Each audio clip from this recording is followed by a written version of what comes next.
नमस्ते बच्चों, कनेक्टेड में आपका स्वागत है। बच्चों, आज हम धर्मनिरपेक्षता पाठ पढ़ेंगे। आज की कक्षा में हम निम्नलिखित चीजें सीखेंगे। धर्मनिरपेक्षता पाठ पढ़ेंगे, पाठ पर पूछे गए प्रश्नों के उत्तर ढूंढेंगे। कल्पना कीजिए कि आप हिंदू या मुसलमान हैं और अमेरिका के किसी ऐसे भाग में रहते हैं जहां ईसाई कट्टरपंथी बहुत ताकतवर है। मान लीजिए कि अमेरिका का नागरिक होते हुए भी कोई आपको किराए पर मकान नहीं देना चाहता। आपको कैसा महसूस होगा? क्या आपको गुस्सा नहीं आएगा? अगर आप इस भेदभाव के खिलाफ शिकायत करें और जवाब में आपको कहा जाए कि ये देश तुम्हारा नहीं है, तुम भारत लौट जाओ, तो आपको कैसा लगेगा? क्या आपको बुरा नहीं लगेगा? आपका ये गुस्सा दो रूप ले सकता है। एक हो सकता है आप प्रतिक्रिया में ये कहें कि यहाँ हिंदू और मुसलमानों की तादाद ज्यादा है, वहाँ ईसाइयों के साथ भी इसी तरह का बर्ताव होना चाहिए। ये बदला लेने वाली बात है। या फिर आप ये राय बना सकते हैं कि सबको इंसाफ मिलना चाहिए। इस सोच के आधार पर आप संघर्ष का रास्ता चुनकर इस बात के लिए आवाज उठा सकते हैं कि धर्म और आस्था के आधार पर किसी के साथ भेदभाव नहीं होना चाहिए। ये सोच इस मान्यता पर आधारित है कि धर्म से संबंधित किसी भी तरह का वर्चस्व खत्म होना चाहिए। यही धर्मनिरपेक्षता का मूल मंत्र है। इस अध्याय में हम यही चर्चा करेंगे कि भारतीय संदर्भ में इसका क्या अर्थ है।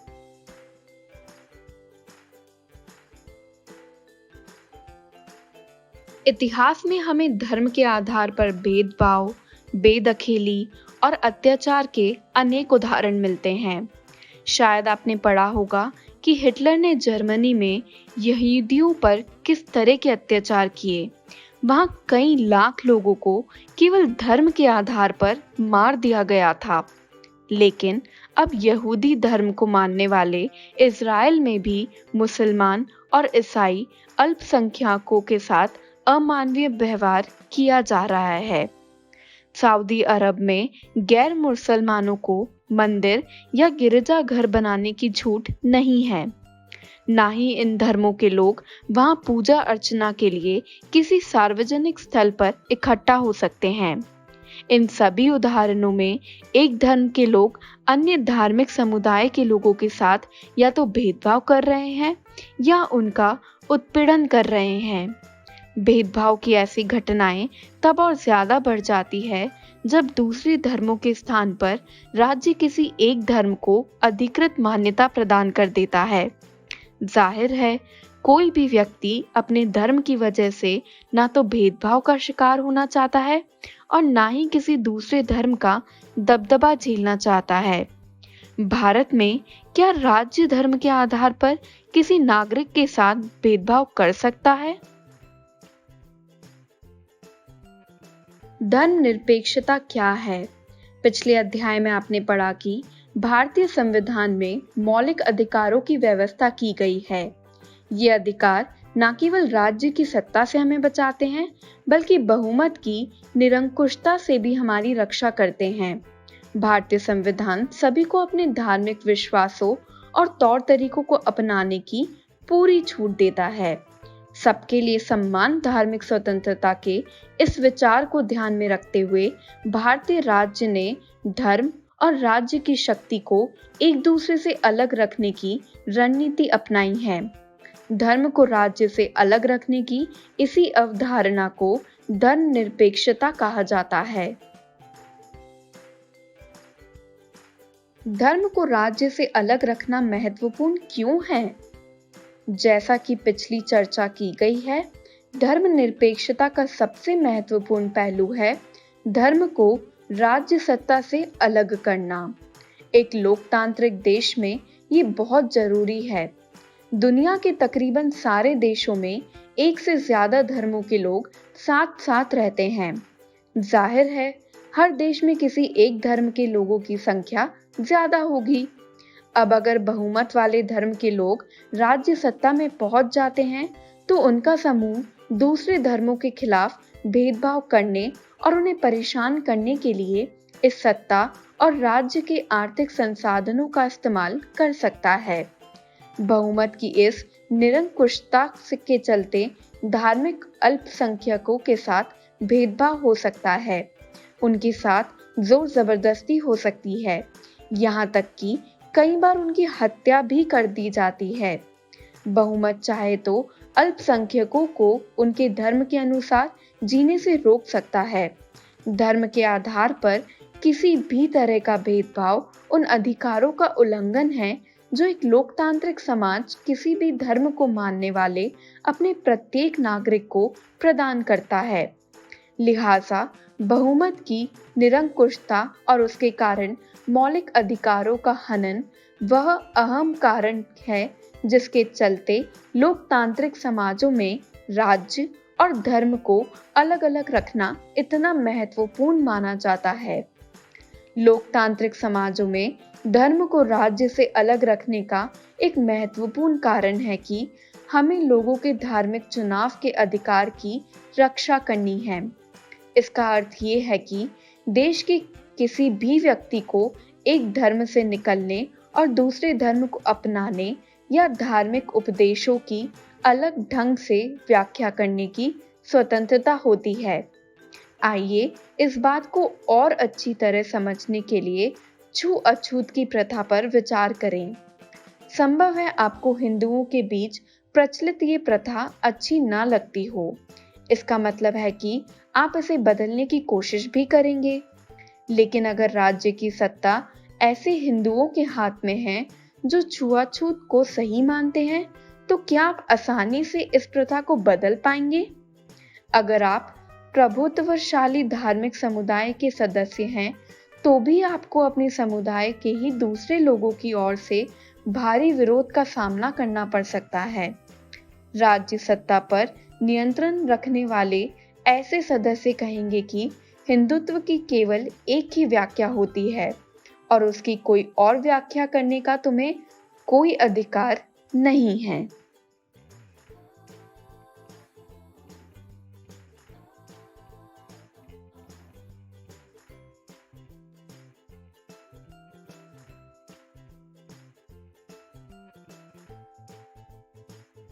भारतीय धर्मनिरपेक्षता क्या है? भारतीय संविधान में कहा गया है कि भारतीय राज्य धर्मनिरपेक्ष रहेगा। हमारे संविधान के अनुसार केवल धर्मनिरपेक्ष राज्य ही अपने उद्देश्यों को साकार करते हुए निम्नलिखित बातों का ख्याल रख सकता है कि कोई एक धार्मिक समुदाय किसी दूसरे धार्मिक समुदाय को ना दबाए, कुछ लोग अपने ही धर्म के अन्य सदस्यों को ना दबाएं, और राज्य ना तो किसी खास धर्म को थोपेगा और ना ही लोगों को धार्मिक स्वतंत्रता छीनेगा। इस तरह के दबदबे को रोकने के लिए भारतीय राज्य कई तरह से काम करता है। पहला तरीका ये है कि वह खुद को धर्म से दूर रखता है। भारतीय राज्य की बागडोर ना तो किसी धार्मिक समूह के हाथों में है और ना ही राज्य किसी एक धर्म को समर्थन देता है। भारत में कचहरी, थाने, सरकारी विद्यालय और दफ्तर जैसे सरकारी संस्थानों में किसी खास धर्म को प्रोत्साहन देने या उसका प्रदर्शन करने की अपेक्षा नहीं की जाती है।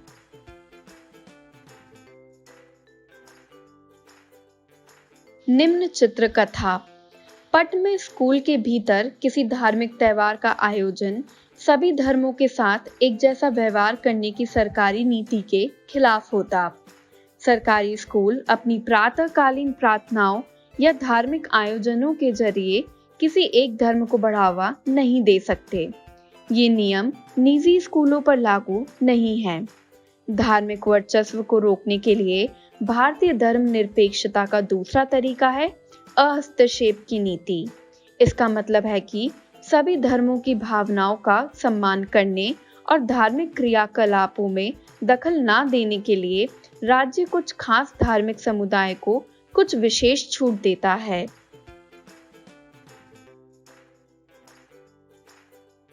इस चित्रकथा पट में सिख युवक परमजीत को हेलमेट पहनने की जरूरत नहीं है।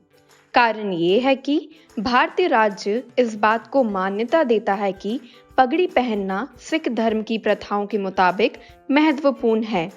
लिहाजा इन धार्मिक आस्थाओं में दखल अंदाजी से बचने के लिए राज्य ने कानून में रियायत दे दी है। धार्मिक वर्चस्व को रोकने के लिए भारतीय धर्मनिरपेक्षता का तीसरा तरीका हस्तक्षेप का तरीका है। इसी अध्याय में पीछे आप छुआछूत के बारे में पढ़ चुके हैं। यह इस बात का उपयुक्त उदाहरण है कि किस तरह एक ही धर्म के लोग, ऊंची जाति के हिंदू, अपने ही धर्म के अन्य सदस्यों, कुछ निचली जातियों को दबाते हैं।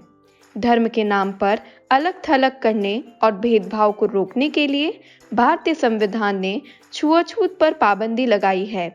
इस उदाहरण में राज्य धर्म के नाम पर अलग थलग करने और भेदभाव को बढ़ावा देने वाली उस प्रथा को खत्म करने के लिए धर्म में हस्तक्षेप कर रहा है जो निचली जातियों के लोगों के मौलिक अधिकारों का हनन करता है, क्योंकि वे भी इसी देश के नागरिक हैं।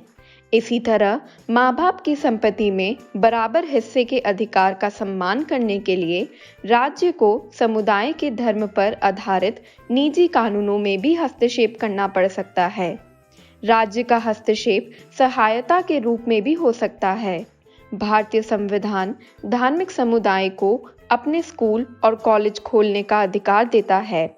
गैर प्राथमिकता आधार पर राज्य से उन्हें सीमित आर्थिक सहायता भी मिलती है। भारतीय धर्मनिरपेक्षता दूसरे तांत्रिक देशों की धर्मनिरपेक्षता से किस तरह अलग है? ऊपर दिए गए तीनों उद्देश्य दुनिया के अन्य धर्मनिरपेक्ष लोकतांत्रिक देशों के संविधान में दिए गए उद्देश्यों से मिलते जुलते हैं। अमेरिका के संविधान में हुए पहले संविधान संशोधन के जरिए विधायिका को ऐसे कानून बनाने से रोक दिया गया है जो धार्मिक संस्थानों का पक्ष लेते हों या धार्मिक स्वतंत्रता को रोकते हों। इसका मतलब है कि विधायिका किसी भी धर्म को राजकीय धर्म घोषित नहीं कर सकती, ना ही विधायिका किसी एक धर्म को ज्यादा प्राथमिकता दे सकती है। संयुक्त राज्य अमेरिका में राज्य और धर्म के पृथक्करण का मतलब है कि राज्य और धर्म दोनों ही एक दूसरे के मामलों में किसी तरह का दखल नहीं दे सकते। शायद आप समझ गए होंगे कि भारतीय धर्मनिरपेक्षता और अमेरिका धर्मनिरपेक्षता के बीच एक अहम फर्क है। ऐसा इसलिए है कि अमेरिका की धर्मनिरपेक्षता में धर्म और राज्य के बीच स्पष्ट अलगाव के विपरीत भारतीय धर्मनिरपेक्षता में राज्य को धार्मिक मामलों में हस्तक्षेप करने की छूट दी गई है। आप पढ़ चुके हैं कि किस तरह भारतीय संविधान ने छुआछूत को खत्म करने के लिए हिंदू धार्मिक क्रियाकलापों में हस्तक्षेप किया है। भारतीय धर्मनिरपेक्षता में राज्य धर्म से अलग तो है, लेकिन धर्म से उसका फासला सिद्धांतिक है। इसका मतलब ये है कि संविधान में दिए गए आदर्शों के आधार पर राज्य किसी भी धर्म के मामलों में हस्तक्षेप कर सकता है। यह आदर्श वह कसौटी मुहैया करती है जिसके जरिए इस बारे में फैसला लिया जा सकता है कि हमारा राज्य धर्मनिरपेक्ष सिद्धांतों के अनुरूप काम कर रहा है या नहीं। भारतीय राज्य धर्मनिरपेक्ष हैं और धार्मिक वर्चस्व को रोकने के लिए कई तरह से काम करता है। भारतीय संविधान अपने नागरिकों को मौलिक अधिकारों का आश्वासन देता है। ये मूलभूत अधिकार इन धर्मनिरपेक्ष सिद्धांतों पर आधारित हैं, लेकिन इसका ये मतलब नहीं है कि भारतीय समाज में इन अधिकारों का उल्लंघन बंद हो गया है, बल्कि वास्तव में ऐसे उल्लंघनों की वजह से ही हमारे सामने संवैधानिक व्यवस्था की जरूरत बनी हुई है। इस तरह के अधिकारों के होने का ज्ञान हमें इन अधिकारों के उल्लंघन के प्रति संवेदनशील बनाता है। जब कभी ऐसा होता है तो हमें इसके खिलाफ सही कदम उठाने की क्षमता भी उसी से मिलती है। निम्नलिखित प्रश्नों के उत्तर दीजिए। प्रश्न 1, धर्मनिरपेक्षता क्या है? प्रश्न 2, लोकतांत्रिक समाजों में धर्म को राज्य से अलग रखने का एक क्या कारण है?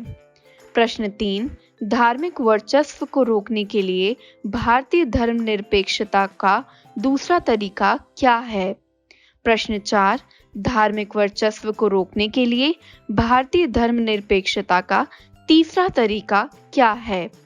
प्रश्न 5, हमारे संविधान के अनुसार केवल धर्मनिरपेक्ष राज्य ही अपने उद्देश्यों को साकार करने के लिए किन बातों का ख्याल रखा जाता है?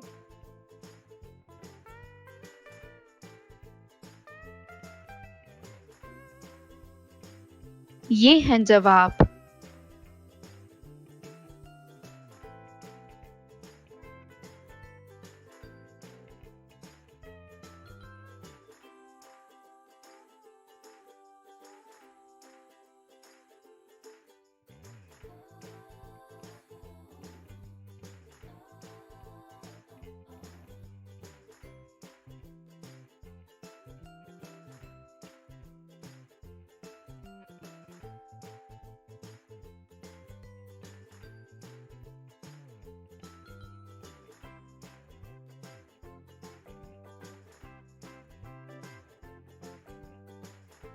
तो बच्चों, ये था आज का पाठ। आशा करती हूँ कि आप सबको खूब आनंद आया होगा। आज की कक्षा यहीं समाप्त हुई। अगली कक्षा में मिलते हैं एक नए पाठ के साथ।